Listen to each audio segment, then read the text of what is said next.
Queridos irmãos, nós estamos conversando aqui sobre vencendo a guerra em sua mente, esse campo de batalha tão complexo que é a nossa mente, onde nós absorvemos todas as coisas, onde os sentidos que nós temos, que Deus nos deu, proporcionam à nossa mente arquivos infinitos, podemos dizer assim. São bilhões de neurônios no nosso cérebro, e imagine milhões e milhões de arquivos, pequenos arquivos com informações que ao longo da vida você vai acumulando. É exatamente assim. Imagine uma enorme sala, um enorme galpão com milhares de arquivos. Em cada gaveta daqueles arquivos há um pensamento, há uma ideia, há um trauma, há uma mágoa, há tanta coisa, mas também há momentos de alegria, de regozijo, de vitória, de sorrisos, de gargalhadas, há a saudade de alguém que já se foi. Tudo aquilo está sendo guardado em arquivos na nossa mente.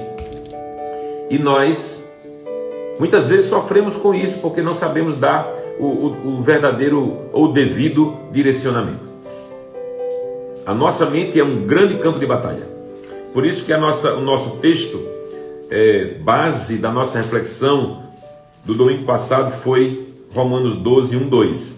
E o verso 2, que a gente vai focar hoje, diz assim: não se amoldem, não entrem no molde para ser igual, não se amoldem ao padrão deste mundo, mas transformem-se pela renovação da sua mente, para que sejam capazes de experimentar e comprovar a boa, agradável e perfeita vontade de Deus. Esta é a palavra do Senhor, nós damos por ela graças a Deus. Muito bem, se a nossa mente é esse campo de batalha, se a Bíblia está dizendo para que a gente se transforme pela renovação dessa mente, o que aconteceu, o que está acontecendo e o que acontecerá. Entenda, o nosso passado fez o que nós somos hoje, mas o nosso passado não pode mudar o futuro, o nosso presente muda o futuro. Então, no momento em que eu me dou a essa transformação mental para experimentar a boa, perfeita e agradável vontade de Deus, eu estou trabalhando para que o meu futuro seja diferente. Uma vez que eventualmente você não esteja satisfeito com a sua vida hoje, é porque ela está levando em conta tudo aquilo que você plantou lá atrás, 5 anos atrás, 6 anos atrás, 8 anos atrás, é o que trouxe você hoje, até hoje. Nós temos falado nessa série sobre os caminhos neurais. Então, de tanto focar um pensamento, de tanto concentrar esforços em determinados projetos de vida, você acessa facilmente esse caminho. Isso é natural, isso é científico. Você acessa esse caminho, está tão forte na tua mente que você fez uma trilha, e uma trilha fácil de acessar. Então, há estradas que são mais usadas, porque elas ligam um ponto a outro mais facilmente. Os caminhos neurais são aquelas ligações entre um neurônio e outro que você estabelece. Isso se dá naquilo que é bom na tua vida ou naquilo que não é bom. Um pecado, por exemplo.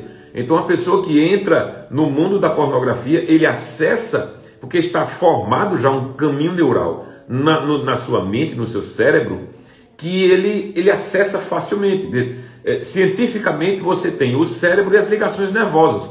Nós temos ali os links, né, de um neurônio a outro o tempo todo, que são acessados. Quando você, e aí naquilo que a gente chama de mentalidade formada, essa mentalidade que é formada ao longo da vida pelas circunstâncias, pelo que sofremos, pelo que vivemos, pela criação familiar, pela cultura regional, tudo isso está formando a nossa mentalidade. Essa mentalidade, quando se depara com Cristo, e essa pessoa percebe que Cristo quer o novo para nós, e que aquele que está em Cristo é uma nova criação, ganha uma nova mentalidade, as coisas velhas passam e tudo se faz novo, é nessa direção. É a mudança que nós precisamos implementar a partir da nossa mente, porque aqui é esse grande campo de batalha. Então o que acontece? Veja, se alguém que vivia acessando facilmente o caminho neural da pornografia, ou da bebida alcoólica, ou de um outro vício, ou da prostituição, enfim, tudo isso, quando ele entra para a vida cristã e começa a entender a palavra de Deus, e a palavra de Deus que tem poder de destruir, de demolir e você tem a atitude de levar cativos os pensamentos destrutivos a Cristo, então isso começa a mudar. E aquele caminho neural que foi criado ali por 10 anos, por 20 anos, ele começa a se enfraquecer. E você para de acessá-lo. Você aos poucos você vai deixando de acessá-lo. E você acessa novos caminhos. E você acessa novas histórias. E novos caminhos neurais vão se formando dentro da tua mente. E você vai acessando-os. A leitura bíblica, a participação da comunhão do corpo de Cristo, a participação entre as pessoas que já andaram mais do que nós, que tem algo a nos ensinar. Isso faz com que a nossa mente seja renovada. Então a ideia é priorizar, e aí é onde vem o ponto que a gente estava conversando desde ontem. Priorizar o caminho que desafia o seu conforto, ok? Porque veja, nós vivemos em uma sociedade absolutamente hedonista.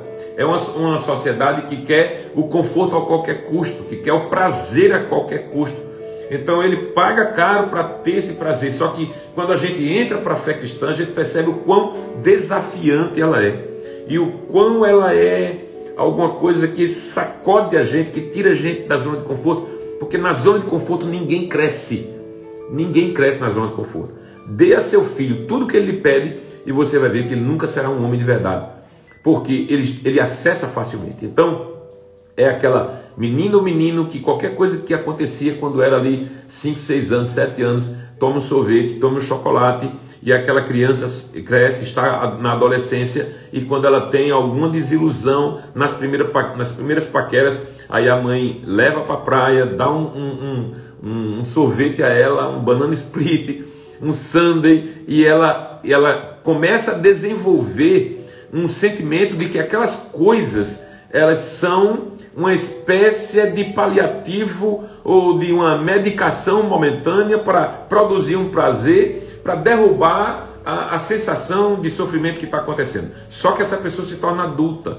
E quando ela se torna adulta, e aí ela tem verdadeiros choques com a vida, e frustrações e decepções, aí ela já está obesa, e ela já está com dificuldades na saúde, e ela não consegue parar de acessar aquilo, até que alguém diga: está errado, você precisa mudar. Então, esses caminhos neurais, que às vezes foram criados por tantas circunstâncias, eles precisam ser combatidos, e só são combatidos se a gente permitisse sair da zona de conforto. A zona de conforto ninguém cresce. Na zona de conforto é lugar de descansar, é lugar de meiazinha no dia frio, no pé, né? Para evitar o desconforto. Mas crescer em Cristo é lugar de desconforto, é lugar de sair dessa zoninha. Então, priorize o caminho que confronte, que desafie o seu conforto. Veja só, quando a gente fala em prioridade, e aí o texto fala que a gente não deve se amoldar aos padrões do mundo. Quando a gente fala em prioridade, a gente lembra, eu lembro, né? Me lembro facilmente, quando você fala em prioridade, nas filas dos bancos, quem é que tem prioridade? Quem tem prioridade no atendimento emergencial? Naturalmente, os médicos definem quem é que tem mais prioridade de acordo com o quadro de cada um. Quem é que tem prioridade naquele tempo em que a gente estava com a saturação total nos hospitais? Quem tem prioridade? Um jovem de 20 anos ou um idoso de 70 anos, se só tem um respirador e tem 2 precisando daquele respirador? Quem tem prioridade? São eles que decidem. Então, a prioridade vai pela lógica, né? A razão. O que é prioritário? Mas, se você chega no portão de embarque dos aeroportos, a prioridade é para quem paga mais. Então, os clientes VIP, aquelas pessoas, segundo a sigla, pessoas muito importantes, estão numa sala confortável, estão fazendo um lanchinho e esperando a hora deles, são os primeiros a entrarem, porque o padrão do mundo é este. Então, o texto está dizendo que a gente não deve se amoldar aos padrões desse mundo, mas se transformar a partir da renovação da nossa mente. Então, é essa mente que precisa entender que este mundo não é lugar de primeira classe. Este mundo é um lugar em que a gente entende e compreende facilmente que a coroa não vem antes da cruz. A cruz vem antes da coroa, né? Jesus foi coroado na eternidade, mas antes da coroa ele teve que encarar a cruz, e não foi fácil. Não foi fácil acessar, né, os caminhos neurais de Jesus ali para subir a cruz. Veja, ele estava determinado a que aquilo de fato acontecesse. Determinado. E aconteceu. Mas não podemos dizer que foi fácil. Não podemos dizer que foi alguma coisa simples de ser feita. Não. Ele sofreu com aquilo. Veja só. Não há dúvida. Aqui eu estou lendo um livro chamado Santidade, de um bispo anglicano, J.C. Ryle. Ele diz: não há dúvida que o caminho de Cristo para a vida eterna é agradável. Porém, é insensatez cerrar os olhos para o fato de que o caminho de Cristo é estreito, ou de que a cruz vem antes da coroa, ok? Então, assim, se não fosse assim, estaria escrito lá: o caminho que conduz à salvação é largo e espaçoso. Não é isso que diz. A Bíblia diz que o caminho que conduz à salvação é estreito, é apertado, e poucos são os que vão por esse caminho. Então, a ideia é que custa ser um cristão verdadeiro. Essa é a ideia. Por isso que na zona de conforto a gente não vai entender isso. Na zona de conforto a gente acha que se converteu para ir para o céu. E aí fica uma vidinha mais ou menos. Fica uma vidinha dúbia. Fica uma vidinha que na igreja você é um crente de verdade, mas lá fora você é você. E na verdade o que Deus quer que você seja você transformado. Essa é a diferença. Deus não quer que você encene. Deus não quer que você se enche de maquiagem da alma para poder ir para a igreja, não. Deus quer que você seja lá fora aquilo que você é na igreja. Porque Deus quer você transformado pela renovação da sua mente. Então, na igreja, na vida de igreja e na vida cristã, há inimigos que terão que ser vencidos, há batalhas que terão que ser travadas, há sacrifícios que terão que ser feitos, há Egito que precisa ser esquecido, porque muita gente está vivendo com Cristo, mas lembra com saudade de um Egito, dos pepinos, das carnes e cebolas do Egito. Há um deserto que precisa ser atravessado quando a gente decide andar com Cristo. E isso acontece, queridos, somente quando a gente se permite que a nossa mente seja transformada pela renovação, né? Que a nossa vida seja transformada pela renovação da nossa mente, ok? Bom, a sua vida está sempre se movendo na direção dos seus mais fortes pensamentos, caminhos neurais que você acessa. Então, o que é que você tem que fazer? Tem que substituir. Você não se amolda ao padrão deste mundo, mas se transforma pela renovação da sua mente. Somente dessa forma, somente com essa atitude, você experimenta a boa, perfeita e agradável vontade de Deus. Então veja bem, muita gente chega na igreja e gostaria de ter a vida de alguns que encontra lá.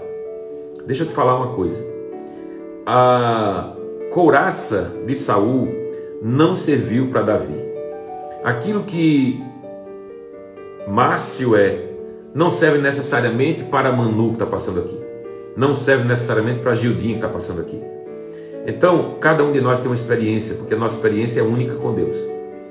O que é preciso você enxergar é que aquela pessoa que avançou mais, aquela pessoa que tem uma vida mais exemplar, aquela pessoa que está à frente na condição de busca de Deus, precisa ser entendido por todos que houve um esforço, houve sacrifícios, houve desertos para atravessar, entendeu? Veja, salvação é graça.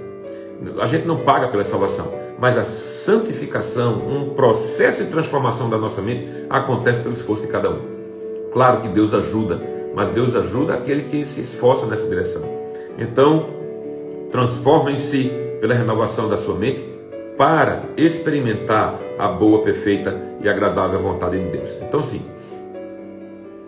a condição está muito clara. Eu só experimentarei a boa, perfeita e agradável vontade de Deus se eu me permitir transformar pela renovação da minha mente. Ok? Por isso que a mente é um campo de batalha seríssimo. E é por isso que a gente precisa estar o tempo todo vigiando para que ela não nos traia, para que a mente não nos traia. Não se amolde a este mundo, mas sejam transformados pela renovação da sua mente, para que dessa forma você experimente a boa, perfeita e agradável vontade de Deus. Amém, queridos? Amém. Glória a Deus. Amanhã, 7h30, eu estarei aqui para a gente ir para o terceiro ponto, que é afirmar a verdade das Escrituras na sua vida.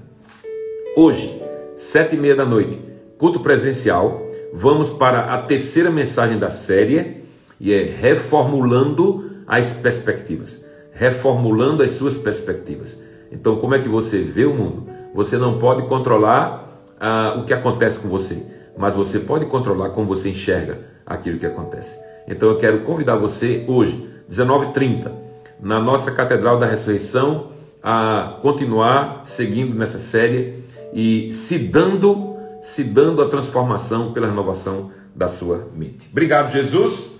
Obrigado pela tua palavra que não volta vazia.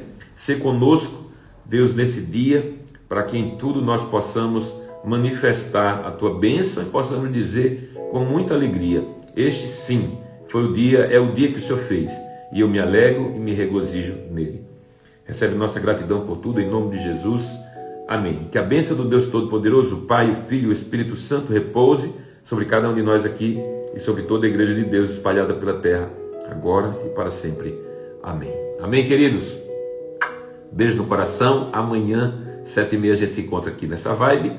E hoje, 7h30 da noite, aqueles que puderem presencialmente, não será transmitido. Nosso culto transmitido é o do domingo às 5 da tarde. Estejamos lá todos, nos alegremos na presença do Pai. Forte abraço, Deus abençoe.